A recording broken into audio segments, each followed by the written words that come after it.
YouTube ચેનલમાં આપનું સ્વાગત છે. આજે વિડિયો નંબર 3 આકાશ રવૈયાનું માળખું એ થિયરીમાં વિડિયો નંબર 3 માં આગળ વધીશું. પાકા સરવૈયાના કાર્યો અને સ્વરૂપ. પહેલું આર્થિક સ્થિતિ રજૂ કરે. આપણે એની વ્યાખ્યા, હેતુ, મહત્વ એની અંદર આપણે જોઈ ગયા લક્ષણોમાં કે નાણાકીય વર્ષના અંતે હિસાબી ચોપડાઓ બંધ કર્યા પછી જુદા જુદા ખાતાઓની બાકી શોધ્યા પછી વ્યવસ્થિત રીતે ગોઠવણી કરી પાકા સરવૈયામાં દર્શાવાય છે. અને આ જુદા જુદા ખાતા કયા? પાકા ખાતા. આ તમામ પાકા ખાતાઓ ની બાકી શોધ્યા બાદ તેને વ્યવસ્થિત રીતે ગોઠવણી કરી પાકા સરવૈયામાં દર્શાવાય છે. આમ વર્ષના અંતે ધંધાની આર્થિક સ્થિતિ પાકું સરવૈયું દર્શાવે. પાકું સરવૈયું દર્શાવે કે આ પાકા ખાતામાં વ્યક્તિના ખાતા અને મિલકતના ખાતા, દેવાના ખાતા અને મિલકતના ખાતાઓ છે જે ધંધાની આર્થિક સ્થિતિ રજૂ કરે છે. હિસાબોની તાળવણીની રજૂ કરે કે પાકા સરવૈયામાં મૂડી સાથે નફા નુકસાનની બાકી પણ દર્શાવાય છે.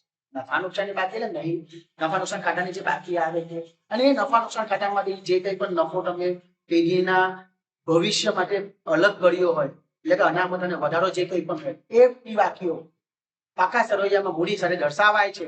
એટલે કે મૂડીમાં વધારો કે ઘટાડો થયો હોય તો તે જાણી શકાય છે.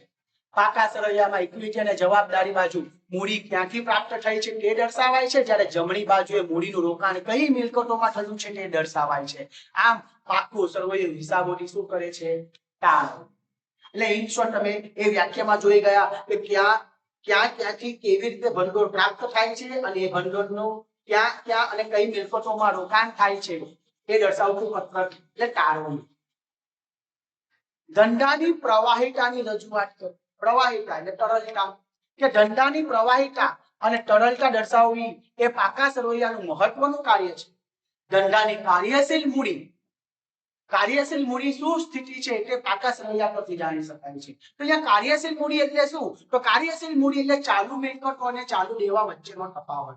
હવે ચાલુ મિલકતો અને ચાલુ દેવા એ તમને ખ્યાલ છે કે 12 માસથી ઓછા સમયગાળા માટે હોય એટલે ચાલુ મિલકતો કહીશું. જે મિલકત 12 માસથી ઓછા સમયગાળામાં મળવા પાત્ર હોય એટલે ચાલુ મિલકતો, અને જે દેવા 12 માસથી ઓછા સમયગાળામાં ચૂકવવા પાત્ર એ ચાલુ દેવા. એટલે ચાલુ મિલકતો અને ચાલુ દેવાના તફાવતને શું કહેવામાં આવે છે? કાર્યશીલ મૂડી, જેને ચોખ્ખી ચાલુ મિલકત પણ કહે છે.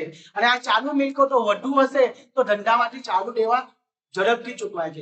જેમ ચાલુ મિલકતો વધારે, ચાલુ મિલકતોમાં દેવાદાર, રોકડ, બેંક શુલ્ક, ગ્રેન્યુટી આ બધી જે વિગતો છે ચાલુ મિલકતોમાં આ બધાનો સમાવેશ થાય છે. જેમ ચાલુ મિલકતો વધારે હોય તેમ ચાલુ દેવા ઝડપથી ચૂકવી શકાશે. લેણદારો છે, નાણાં ધીરનારાઓમાં છે એઓ માટે આ મિલકતો જેમ વધારે તેમ ઝડપથી ઉધાર વેચાણના નાણાં મળી રહે માટે તેઓના નાણાં તેમને ઝડપથી પાછા મળશે. એટલે આવી સ્થિતિ તેઓ માટે ખૂબ જ લાભકારક હોય છે, એટલે મહત્વની હોય છે. એટલે આર્થિક સ્થિતિ રજૂ કરે, કાર્યો કે સ્વરૂપ પૂછે તો આર્થિક સ્થિતિ રજૂ કરે, હિસાબોની તાળવણી રજૂ કરે, ધંધાની પ્રવાહિતાની રજૂઆત. હવે મિલકતોના પ્રકાર જોઈશું, જવાબદારી જોઈશું, પછી એને લગતી વિગતો જોઈશું. તો મિલકત એટલે શું આપણે શીખીને આવે કે જે ધંધાકીય એકમ જેનો વેપાર કરતો હોય ને એનો માલિક. કાપડના વેપારી માટે કાપડ એ માલ છે, પણ એ જ કાપડનો વેપારી કોમ્પ્યુટર લાવે તો એનો માલ નથી, એનો મિલકત છે. કારણ કે એની માલિકીની છે અને એનો એ ધંધામાં ઉપયોગ કરે છે. વેચવાના હેતુથી નથી લાવતો, પરંતુ ધંધાને ઉપયોગી થઈ પડે એવા હેતુથી જો કોઈ વસ્તુ લાવે એ ધંધાને શું કહેવાય? મિલકત. જેને કે ટ્યુશન ક્લાસીસના ધંધા માટે બેન્ચીસ, બોર્ડ એ એની મિલકત.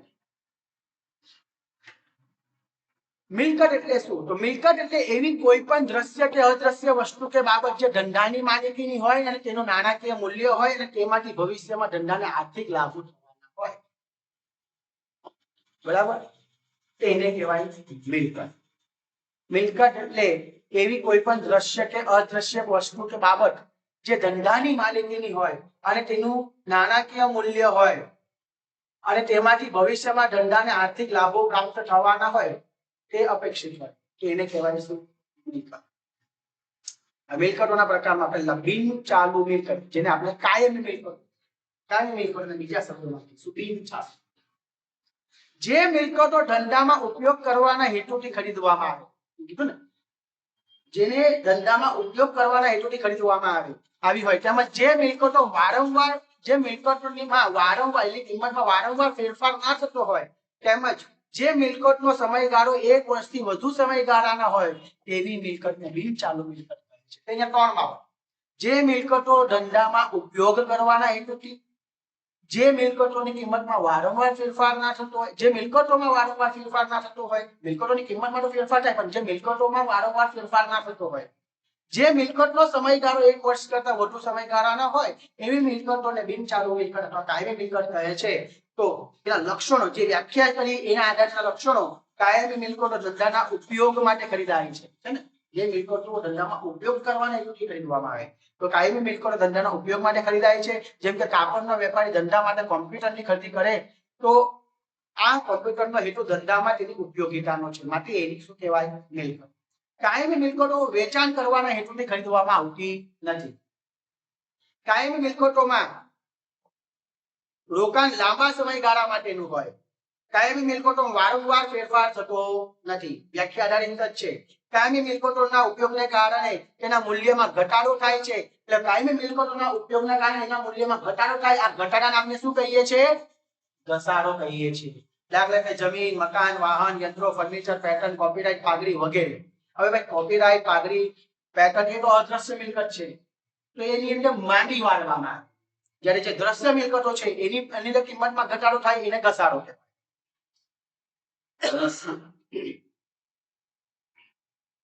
પછી આપણે જોઈએ ચાલુ મિલકતો. ચાલુ મિલકતો જે મિલકતોનું આયુષ્ય 1 વર્ષથી ઓછા સમયગાળાનું હોય તેમજ 1 વર્ષની અંદર જેનું રોકડમાં રૂપાંતર થતું હોય અથવા જે મિલકતોનું વેચાણ થતું હોય કે વપરાશ થતો હોય તેવી મિલકતને ચાલુ મિલકત કહેવાય. પેલામાં 1 વર્ષ કરતા વધારે સમયગાળો, બરાબર, અને કાયમી અને ધંધામાં રોકાણ, કાયમી મિલકતો ધંધામાં કાયમ માટે ખરીદવામાં આવે એટલે એનું વેચાણ થતું નથી, એટલે રોકડમાં રૂપાંતર થતું નથી. એટલે કે જે ચાલુ મિલકતો હશે 1 વર્ષ કરતા ઓછા સમયગાળાની હશે, 1 વર્ષની અંદર એનું રોકડમાં રૂપાંતર થતું હોય અથવા તો જે મિલકતોનું વેચાણ થતું હોય કે જે મિલકતોનો વપરાશ થતો એવી મિલકતોને ધંધાની ચાલુ મિલકતો કહેવાય છે. ચાલુ મિલકતમાં વારંવાર વધઘટ થતી હોવાથી તેની ફરતી મિલકત પણ કહેવાય, હંગામી મિલકત પણ કહેવાય કે તરતી મિલકત પણ કહેવાય. કારણ કે એમાં એ ચાલુ મિલકતમાં કિંમતમાં વારંવાર વધઘટ થતી હોય છે, માટે એને ફરતી મિલકત, હંગામી મિલકત અથવા તરતી મિલકત. ચાલુ મિલકતની જગ્યાએ આ શબ્દથી પૂછ્યું. લક્ષણો તો જેના બિનચાલુ મિલકતના લક્ષણ, ચાલુ મિલકતના લક્ષણ વ્યાખ્યા આધારિત. તો ચાલુ મિલકતોમાં વારંવાર ફેરફાર થાય છે. ચાલુ મિલકતોનું રોકાણ ટૂંક સમય માટેનું હોય છે, જ્યારે બિનચાલુ મિલકતોમાં રોકાણ લાંબા ગાળા માટેનું હોય છે. ચાલુ મિલકતોનું વેચાણ, વપરાશ કે રોકડમાં રૂપાંતર થાય છે. કાયમી મિલકતો વેચાણના હેતુથી લાવવામાં આવતી જ નથી.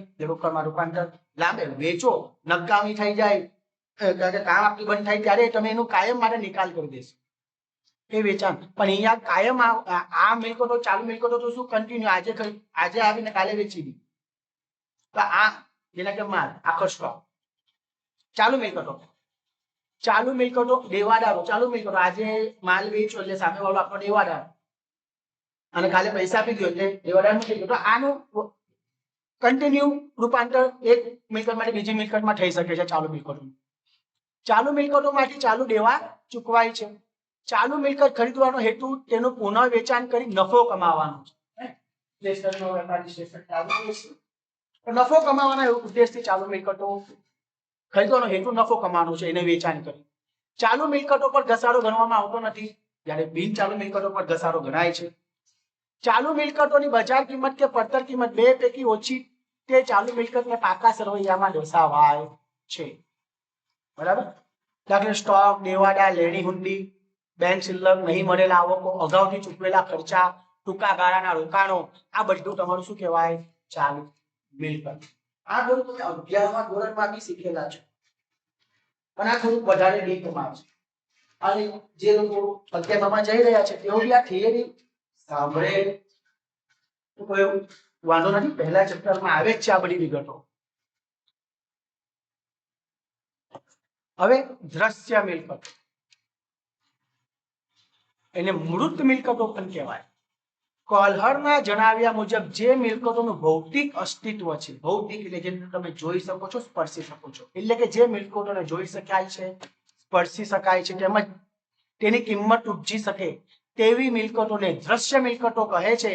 આવી મિલકતોને મૃત મિલકત તરીકે પણ ઓળખવામાં આવે છે. એટલે કોલ્હરના જણાવ્યા મુજબ જે મિલકતોનું ભૌતિક અસ્તિત્વ છે, એટલે કે જે મિલકતોને જોઈ શકાય છે, સ્પર્શી શકાય છે, તેમજ તેની કિંમત ઉપજી શકે તેવી મિલકતોને દ્રશ્ય મિલકતો કહે છે. આવી મિલકતોને મૃત મિલકત તરીકે પણ ઓળખવામાં આવે છે. જમીન, મકાન, વાહન, યંત્રો વગેરે.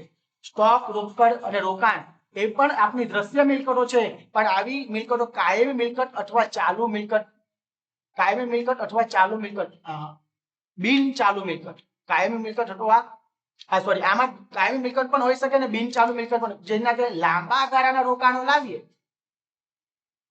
તો આપની કાયમી મિલકત થઈ જાય, પણ આ ટૂંકા ગાળાના રોકાણો હોય તો આપની ચાલુ મિલકત બી થઈ જાય. આવી મિલકતોની કિંમતનો આધાર ધંધા પર નથી, પરંતુ ધંધાથી સ્વતંત્ર રીતે પણ તેને વેચીને ખરીદી શકાય છે. આજે દ્રશ્ય મિલકતો છે એનો આધાર ધંધા પર નથી, પણ ધંધાથી સ્વતંત્ર રીતે પણ તેને વેચી શકાય છે. તમે ધંધામાં અમુક મિલકતો હોય, એમાંથી અમુક મિલકતો વેચી, યંત્ર વેચીને તમે ખરીદી શકો, કાં તો નવા યંત્રો ખરીદી શકો. અદ્રશ્ય મિલકતો તો અમૃત મિલકતો, બીજા શબ્દોમાં એને કહીએ આપણે અમૃત મિલકતો. જે મિલકતોનું મૂલ્ય છે પરંતુ જેને જોઈ શકાતી નથી, સ્પર્શી શકાતી નથી તેવી મિલકતોને અદ્રશ્ય અથવા અમૃત, જે કે ભૌતિક અસ્તિત્વ નથી, જેને જોઈ કે સ્પર્શી શકાતી નથી છતાં એનું મૂલ્ય છે. એટલે જે મિલકતોનું મૂલ્ય છે પરંતુ તેને જોઈ શકાતી નથી, સ્પર્શી શકાતી નથી તેવી મિલકતોને અદ્રશ્ય અથવા અમૃત મિલકતો કહે છે. કોલ્હરના જણાવ્યા મુજબ જે મિલકતોનું ભૌતિક અસ્તિત્વ નથી પરંતુ તેનું મૂલ્ય છે, એ બાબત પરથી એનું મૂલ્ય એ બાબત પરથી નક્કી થાય છે કે તેનો કબજો હોવાને કારણે તેને અમુક હકો મળે છે અને તેમાંથી ભવિષ્યનો ખૂબ લાભ થવાનો હોય છે. મિલકતની વ્યાખ્યામાં ભવિષ્યમાં ધંધાને આર્થિક લાભ થવાના હોય. એટલે તમે કોઈ મિલકત લાવો, જેના કે ડિજિટલ બોન્ડ લાગે, એની અંદર ભવિષ્યમાં આપણે એનાથી લાભ થવાના છે. અમારું કામ પૂરું ઘણું સરળ થઈ જાય છે, બરાબર. બેન્ચીસો લાગે છે, છોકરા નીચે બેસતા છે, બેન્ચ પર બેસતા થાય છે, સારી સવલતો ઊભી થાય છે. એટલે ભવિષ્યમાં એ આપણે અમુક એ વાપરવાનો હક મળે છે અમને, અને તેમાંથી ભવિષ્યમાં એના લાભો થવાના હોય છે. એટલે કોલ્હરના જણાવ્યા મુજબ જે મૂડી મિલકતોનું ભૌતિક અસ્તિત્વ નથી પરંતુ તેનું મૂલ્ય એ બાબત પર નક્કી થાય છે કે તેનો કબજો હોવાને કારણે તેને આપણે અમુક હક મળે છે અને તેમાંથી ભવિષ્યમાં ખૂબ લાભ થવાનો હોય છે. આવી મિલકતોમાં પાઘડી, pattern, copyright, trademark, formula, licence, franchise આ બધી તમારી અદ્રશ્ય મિલકતો વગેરેનો સમાવેશ થાય છે. આવી મિલકતોને મોટે ભાગે કાયમી મિલકતો પણ કહેવામાં આવે છે. કાયમી મિલકતો પર ઘસારાની જેમ આવી મિલકતોનું મૂલ્ય અમુક વર્ષો દરમિયાન માંડી વાળવામાં આવે છે. જે દ્રશ્ય મિલકતો હોય એની કિંમતમાં ઘટાડો થાય એને ઘસારો કહેવાય. એના અદ્રશ્ય મિલકતોની અંદર અમુક સમયના અંદર એ અદ્રશ્ય મિલકતો માંડી વાળવાની હોય છે, એટલે એની કોઈના મૂલ્યમાં બી ઘટાડો થાય છે, એને માંડવા. અવાસ્તવિક મિલકતો, કાલ્પનિક. ભાઈ મેં અદ્રશ્ય મિલકતોમાં દ્રશ્ય મિલકતનું ઉદાહરણ આપ્યું, એની જગ્યાએ પાઘડી, પેટર્ન, કોપીરાઇટ, ટ્રેડમાર્ક કોઈનું બી ઉદાહરણ લઈ શકાય. કે લાયસન્સ, આપણે ફોર્મ્યુલા, લાયસન્સ, ડિઝાઇન આ બધું અદ્રશ્ય મિલકતમાં આવે. પાઘડી, પાઘડીને તમે જોઈ શકતા નથી, પણ કોઈ એક મોકાની જગ્યા પર તમે જો સ્કૂલ હોય કે સ્કૂલની બાજુમાં તમે દુકાનમાં ત્યાં દવાની દુકાન ખોલશો તો મતલબ નથી, પણ એની બાજુમાં સ્ટેશનરી ખરીદી લો તો મોકાની જગ્યા થઈ જાય અને એ તમને ફાયદો કરાવે. એવું પણ એની અંદર ઉદાહરણ લઈ શકાય. અવાસ્તવિક મિલકતો, મૂડી સ્વરૂપના જે ખર્ચ દ્વારા કોઈ મિલકત પ્રાપ્ત થતી નથી. મૂડી સ્વરૂપનો જે ખર્ચ જેના દ્વારા તમને કોઈ મિલકત પ્રાપ્ત થતી નથી અને જેનું વેચાણ કરી નાણાં ઉપજાવી શકાતા નથી. મેં તમને કીધું અવાસ્તવિક મિલકત એટલે ખર્ચનો એક મોટા પાયે કરેલો ખર્ચ જેનું બજારમાં કશું ઉપજતું નથી. તો મૂડી સ્વરૂપના જે ખર્ચ દ્વારા જો કોઈ મિલકત પ્રાપ્ત થતી નથી, જેનું વેચાણમાં કરી નાણાં ઉપજાવી શકાતા નથી, તેને અવાસ્તવિક મિલકત કહે છે. મૂડી સ્વરૂપનો એવો ખર્ચ કે જેના દ્વારા તમને કોઈ મિલકત પ્રાપ્ત થતી નથી અને જેનું વેચાણ કરી તમે નાણાં ઉપજાવી શકતા નથી તેને અવાસ્તવિક મિલકત કહે છે. આવી બાકીઓને વાસ્તવમાં મિલકતો નથી પરંતુ ખર્ચની ઉધાર બાકીઓ છે. જે ખર્ચ એક વર્ષમાં માંડી વાળવામાં આવતો નથી. દાખલા તરીકે જાહેરાત ઝુંબેશ ખર્ચ. તમે આ વર્ષે લાખ રૂપિયાની કોઈ એડ બનાવી અને તમને 5 વર્ષ સુધી એનો લાભ મળવાનો હોય તો તમે બધો ખર્ચો આ જ વર્ષે નથી માંડી લેવાનો, કારણ કે એનો લાભ તો આવતા બીજા 5 વર્ષ મળવાનો છે. તો 1 લાખ ભાગ્યા 5 કરીશું તો દર વર્ષે 20,000 રૂપિયા આપણે નફા નુકસાન ખાતે લઈશું અને બાકીની રકમને પાકા સરવૈયામાં આપણે અવાસ્તવિક મિલકત તરીકે બતાવીશું. જેના કે જાહેરાત ઝુંબેશ ખર્ચ, કંપની સ્થાપના ખર્ચ, પ્રાથમિક ખર્ચ, વિકાસ ખર્ચ વગેરે. આવા ખર્ચ ખૂબ મોટા પાયા પ્રમાણમાં થાય છે અને તેનો લાભ કેટલાક વર્ષો સુધી મળે છે. તેથી આવા ખર્ચા એક જ વર્ષના નફા નુકસાન ખાતે ઉધારવામાં આવતા નથી. દાખલા તરીકે કોઈ નવી વસ્તુની જાહેરાત માટે 1 લાખ ખર્ચવામાં આવે તો તેનો લાભ આવતા 5 વર્ષ સુધી મળવાનો અંદાજ હોય તો આ ખર્ચ દર વર્ષે 20,000, 1 લાખ ભાગ્યા 5 વર્ષ સુધી નફા નુકસાન ખાતે ઉધારાશે.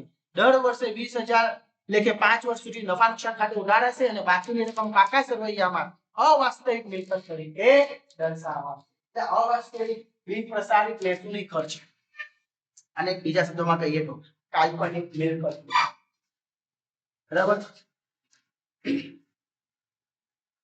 હજુ આગળ થિયરીઓ છે, દાખલાઓ શરૂ થશે, પણ જ્યાં સુધી થિયરી ક્લિયર ના હોય ત્યાં સુધી હું કોઈ ચેપ્ટર ચલાવવાનું માંગતો નથી. એટલે થિયરી બધી સમજાવીશ પછી દાખલા ચાલુ કરીશું. આ શીખવાના દરેક ધોરણમાં હોય છે.